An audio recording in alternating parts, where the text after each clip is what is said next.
Welcome back to my channel. ప్రతిరోజు కార్తీక దీపం serial టీవీలో కన్నా ముందుగా చూడడానికి వెంటనే మా ఛానల్ని సబ్స్క్రైబ్ చేసుకొని పక్కనే ఉన్న గంట సింబల్లో ఆల్ పైన క్లిక్ చేయండి. అప్పుడే నేను పోస్ట్ చేసే వీడియోస్ మీరు మిస్ కాకుండా నోటిఫికేషన్ ద్వారా చూడగలరు. ఇక సీరియల్లోకి వెళ్తే జ్యోత్స్న పెళ్లి జరిపించడం కోసం, సూరజ్తో జరిపించడం కోసం కార్తీక్ ఒక షాకింగ్ నిర్ణయం అయితే తీసుకుంటాడు. మరి కార్తీక్ తీసుకున్న ఆ నిర్ణయంతో కార్తీక్, దీప ఆ కుటుంబానికి శాశ్వతంగా దూరం కాబోతున్నారా? జ్యోత్స్న పెళ్లి జరుగుతుందా లేదా అనేది తెలియాలంటే ఈ వీడియోని చివరి వరకు స్కిప్ చేయకుండా చూడండి. అప్పుడే మీకు క్లియర్గా అర్థమవుతుంది. అలాగే ఈ వీడియోని ఇప్పటి వరకు లైక్ చేయని వాళ్ళు ఇప్పుడే లైక్ చేసేయండి. ఇక సీరియల్లోకి వెళ్తే కార్తీక దీపం సీరియల్లో సూరజ్ని దీపకు తోడుగా, అలాగే జ్యోత్స్నకు దీటుగా, అడ్డంగా తననికి బుద్ధి చెప్పే విధంగా అన్నీ కూడా ప్రయత్నం చేయాలని చెప్పేసి సూరజ్ని అయితే పిఏగా తీసుకొస్తాడు కార్తీక్. అయితే సూరజ్ కూడా దీప మీద అభిమానం ఉండడం, అలాగే జ్యోత్స్న మీద చాలా కోపం ఉండడం కూడా, అలాగే జ్యోత్స్నకి ఎలాగైనా తనకు బుద్ధి చెప్పాలి అంటే ఖచ్చితంగా తను ఈ కంపెనీలో జాయిన్ అయ్యి తీరాల్సిందే. అలాగే దీపకకి తోడుగా ఉంటూ జ్యోత్స్నకి చాలా బుద్ధి చెప్పాల్సిందే ఉంది అని చెప్పేసి దీపతో అలా తను అనుకూలంగా దీపకు అనుకూలంగా ఉంటూనే సూరజ్ ఎలా బుద్ధి చెప్పాలో చాలా గట్టిగానే ప్లాన్ చేస్తాడు. దెబ్బకు దెబ్బ సమాధానం చెప్పి జ్యోత్స్న తిక్క కుదురుస్తున్నాడు. అయితే జ్యోత్స్నకి సూరజ్కి ఉన్న ఆ బాండింగ్ చూసి కార్తిక్కి ఒక మంచి ఐడియా అయితే వచ్చింది. అయితే ఎలాగైనా కార్తిక్కి సూరజ్కి ఇంకా జ్యోత్స్నకి ముడిపెడితే బాగుంటుందన్న ఆలోచన, అలాగే వాళ్ళిద్దరికైతేనే కరెక్ట్గా సరిపోతుందని, జ్యోత్స్నని సూరజ్ తప్ప ఇంకెవరు మార్చలేరని చాలా గట్టిగా ఫిక్స్ అయిపోతాడు కార్తిక్. తన ఆలోచనని దీపతో కూడా షేర్ చేసుకుంటాడు. కానీ బావా, చూసి చూసి జ్యోత్స్న లాంటి అమ్మాయిని సూరజ్ లాంటి మంచి అబ్బాయికి ఇచ్చి పెళ్లి చేయడం నాకైతే కరెక్ట్ కాదేమో అనిపిస్తుంది బావా. ఎందుకంటే సూరజ్కి ఇంతకన్నా మంచి అమ్మాయి భార్యగా దొరుకుతుంది కదా అనగానే, నిజమే, సూరజ్కి ఇంతకన్నా మంచి భార్య దొరకచ్చు, కానీ జ్యోత్స్నకి ఇంతకన్నా మంచి భర్త దొరకడు.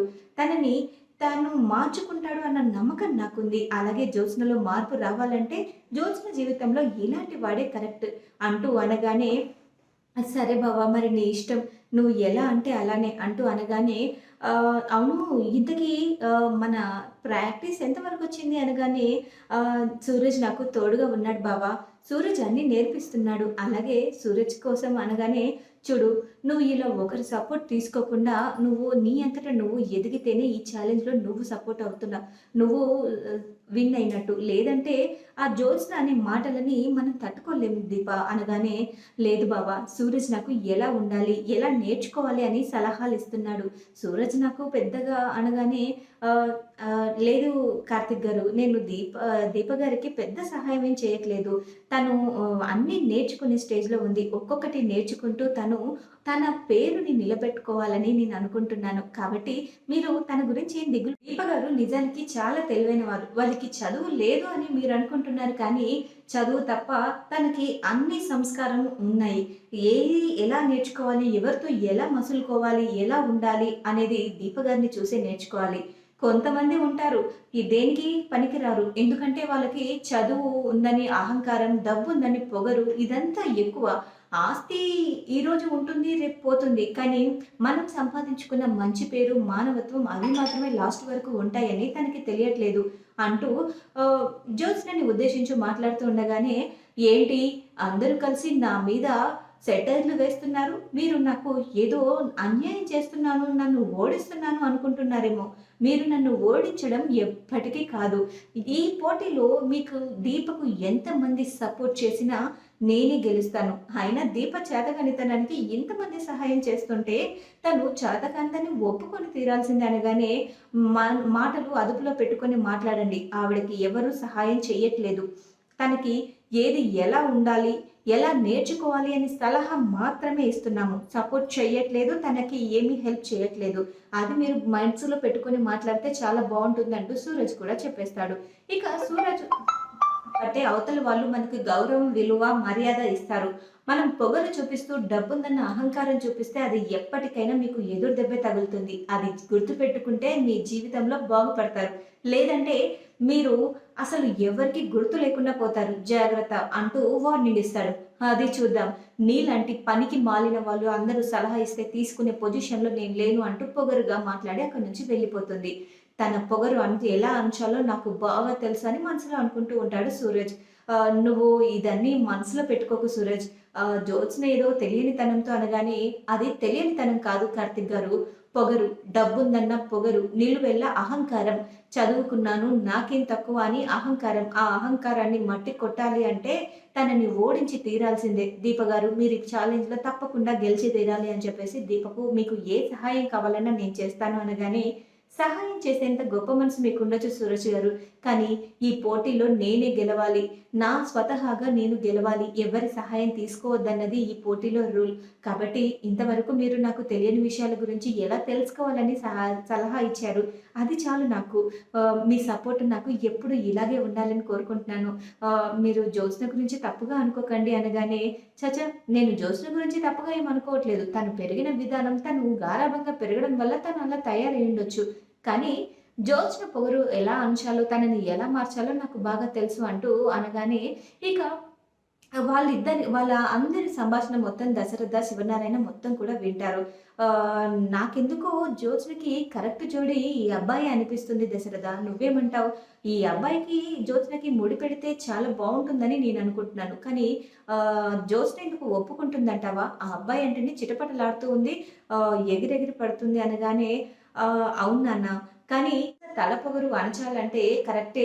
సూరజే కరెక్ట్ అని చెప్పేసి అనగానే సూరజ్ గురించి వివరాలన్నీ కనుక్కుంటాడు. అయితే సూరజ్ గురించి వివరాలు కనుక్కునేటప్పుడు కార్తీక్ ఒక షాకింగ్ నిజమైతే తెలుసుకుంటాడు. అదేంటి అంటే సూరజ్ అలాగే దక్షిణామూర్తి మనవడని తెలుసుకొని ఒక్కసారిగా షాక్ అయిపోతాడు. ఇక దక్షిణామూర్తి గారికి మన కుటుంబానికి అస్సలే పడదు. కానీ ఇప్పుడు సూరజ్‌కి, జ్యోత్స్నకి ఎలా ముడిపెట్టాలి అనగానే, ముడిపెట్టాలి బావ. ఖచ్చితంగా ముడిపెట్టాలి. ఈ విషయం ఇంట్లో తెలిస్తే ఒప్పుకోకపోవచ్చు. కానీ అంతా తెలిసిన తర్వాత వాళ్ళు ఏమి చేయలేరు బావ. మనం ఏదో ఒకటి చేసి ఈ పెళ్లి జరిపించాలి అనగానే, కానీ సూరజ్ వాళ్ళతో గొడవపడి బయటికి వచ్చేసాడు కదా! ఇప్పుడు ఆ కుటుంబంతో సంబంధం లేదు అని తన బతుకేదో తాను బ్రతకాలని అనుకుంటున్నాడు. మరి మనం ఏం చేద్దాం? ఒకవేళ ఈ విషయం బయటపడితే తాత మనల్ని క్షమిస్తాడా? ఇది తెలియకుండా చేస్తే ఏం జరుగుతుందో నాకు చాలా భయంగా ఉంది. మనం ముందు ఎంగేజ్‌మెంట్ జరిపిద్దాం బావ. ఎంగేజ్‌మెంట్ జరిపించిన తర్వాత వారం రోజుల్లోగా మనము ఏదో ఒకటి చేసి ఖచ్చితంగా ఆ దక్షిణమూర్తి తాతయ్యని కలిసి ఏం జరిగిందో కనుక్కుందాం. అలాగే సూరజ్‌ని కూడా కనుక్కుందాం. అసలు తన ఫ్యామిలీ గురించి ఏంటి, డీటెయిల్స్ ఏంటి అని కనుక్కుందాం. సూరజ్ ఎలాగో మనకు తన బిహేవియర్ ఏంటో మనకు తెలుసు. మనం అలాగే ఈ 2 కుటుంబాలని కలపాలి అన్నా, మా తాతయ్యని మా అమ్మకి దగ్గర చేయాలి అన్నా మనం ఈ పెళ్లి జరిపించి తీరాల్సిందే.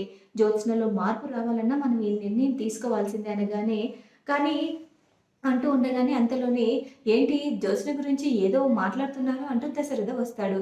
అది అది అనగానే, కార్తీక్ నేనొక ఆలోచన చేశాను. జ్యోత్స్నకి, సూరజ్‌కి ముడిపెడితే బావుంటుందని నేను అనుకుంటున్నాను. మరి నువ్వేమంటావు అనగానే, నా మనసులో కూడా కరెక్ట్‌గా ఇదే ఆలోచన ఉంది మామయ్య అనగానే, మరి సూరజ్ గురించి వివరాలు ఏదైనా కనుక్కో అనగానే, అది సూరజ్ గురించి కనుక్కుంటాను మామయ్య. ఖచ్చితంగా కనుక్కుంటాను అని చెప్పేసి అనగానే, సూరజ్ ఏమో నాకు ఎవరు లేరు, నేను అనాథని అని చెప్పేస్తాడు. నువ్వు దక్షిణామూర్తి గారి మనవడివని విన్నాను అనగానే, దక్షిణామూర్తి గారి మనవడినే. కానీ మా అమ్మ, నాన్న చనిపోయారు. అంతా ఆయన మూర్ఖత్వం వల్ల నేను దూరం అవ్వాల్సి వచ్చింది. ఇప్పుడు ఆయనకు ఉన్నది ఒకరే అంటూ అనగానే, తనకు నాకు నాకంటూ ఎవరు లేరు.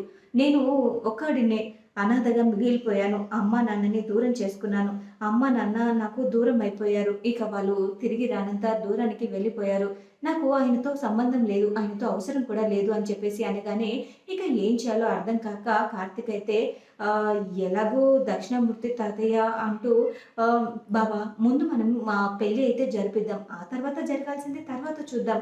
నువ్వు ఎందుకు తొందరపడుతున్నావు? ఈ విషయం గురించి ఇప్పుడే ఎవరితో చెప్పొద్దు బావా అంటూ ఎంగేజ్‌మెంట్‌కి అయితే సిద్ధం చేయాలని అనుకుంటారు. ఎంగేజ్‌మెంట్ కాదు, ఏకంగా పెళ్ళే ముహూర్తం నియం ఏకంగా పెళ్ళే జరిపిద్దాం అని చెప్పేసి తనైతే దశరథ్ అయితే చెప్పేస్తాడు. ఎందుకంటే తనకి ఎలాగో ఎవరు లేరు అంటున్నారు కాబట్టి ఈ పెళ్ళికి ఎవరు అడ్డు చెప్పడానికి లేదు. ఎందుకంటే జ్యోత్స్నని ఎలా ఒప్పించాలో వాళ్ళ అమ్మ చూసుకుంటుంది. ఇక ఎలాగో ఇవన్నీ కరెక్ట్‌గానే ఉన్నాయి కాబట్టి జ్యోత్స్నకి సూరజే కరెక్ట్ జోడి. మనం పెళ్ళికి అన్ని ఏర్పాట్లు చేద్దామని చెప్పేసి పెళ్ళికైతే అన్ని ఏర్పాట్లు చేసేస్తారు.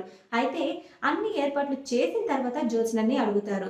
నేను నీ విషయంలో ఒక నిర్ణయం తీసుకుంటున్నాను. ఈ ఆస్తి నీకు దక్కాలి అనుకుంటే నువ్వు నాకొక మాట ఇవ్వాలి జ్యోత్స్న అంటూ అనగానే, ఏంటి డ్యాడీ అది అనగానే, నేను చెప్పిన అబ్బాయిని నువ్వు పెళ్లి చేసుకోవాలి అని చెప్పేసి అనగానే, ఏంటి డ్యాడీ నేను ఇప్పుడే పెళ్లి చేసుకోను అని చెప్పాను కదా! అనగానే, అదేంటి 1 మంత్ లోపు బావ నీకు తగ్గ సంబంధం చూస్తే చేసుకుంటానని చెప్పావు కదా! అలాగే అబ్బాయి కూడా ఇల్లరికం వచ్చే అబ్బాయి దొరికాడు అనగానే, అవునా? ఎవరు అబ్బాయి? అంటూ అనగానే, ఇంకెవరు సూరజ్ అని చెప్పగానే ఒక్కసారిగా షాక్ అయిపోతుంది. అయితే పెళ్ళికి అన్ని ఏర్పాట్లు సిద్ధం చేస్తుండగా అసలు ఎవరి సూరజ్? అసలు నాకు సూరజ్‌తో ముడిపెట్టాలని చూస్తున్నారు. వాళ్ళ ఫ్యామిలీ బ్యాక్‌గ్రౌండ్ ఏంటి? ఎవరు ఏంటో తెలియకుండానే నాకు పెళ్లి సంబంధాలు ఏర్పాటు చేశారా? అసలు ఏంటిది? ఆ సూరజ్ ఎవరో కనుక్కుంటాను. అసలు బావ ఇంత హడావిడిగా నా పెళ్లి జరిపించడం వెనుక కారణం ఏముందో కూడా కనుక్కుంటాను. వాళ్ళు ఓడిపోతారని భయపడి ఇదంతా చేస్తున్నట్టున్నారు. నేను ఎలా చేస్తానో, ఏం చేస్తానో బావకి తెలీదు. ఈ పెళ్లి ఎలా ఆపాలి?